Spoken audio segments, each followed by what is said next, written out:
நிறைய பேர் வந்து பார்த்திங்கன்னா இரும்புச்சத்து அப்படின்னு கூட்டுறதுக்கு நிறைய பேர் வந்து இந்த ட்ரை ஃப்ரூட்ஸை அட்வைஸ் பண்ணுறது பார்க்க முடியுது. மருத்துவர்களே எவ்வளோ பேர் வந்து அவங்க பேஷண்ட்ஸ்க்கு சொல்கிறாங்க. உண்மையை எவ்வளோ தான் இருக்கும் பார்த்துருவாங்க.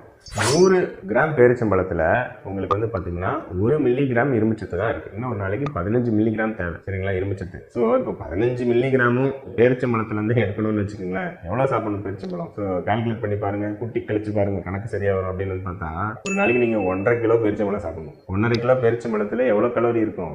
1500 கலோரி இருக்கும். 1 கிலோ சக்கரை அளவுக்கு இருக்கக்கூடிய பேரிச்சம்பழம் சாப்பிட்டா தான் வெறும் 15 மில்லிகிராம் இரும்புச்சத்து கிடைக்கும். ஒரு கட்டு 2 கட்டு கீரை, கொஞ்சம் அசைவம், அது சாப்பிட்றது கொஞ்சம் சுண்டல் பயிர் வகைகள், முளைக்கட்டி பயிர் வகைகள், அது புத்திசாலித்தனமா? அல்லது வந்து 1 கிலோ சர்க்கரைக்கு நிகரான 1.5 கிலோ பேரிச்சம்பழம் சாப்பிட்றது பாசிபிளா? அது சாத்தியமே கிடையாது. ஸோ நீங்கள் 4 பேரிச்சம்பழம் சாப்பிட்டுட்டு எனக்கு தேவையான இரும்புச்சத்தெல்லாம் கிடைச்சிருச்சு அப்படின்னு நினச்சிங்கன்னா முதல் ஏமாளி நீ தான். ஸோ அந்த எண்ணத்துலேருந்து கட்டாயம் வெளியே வாங்க.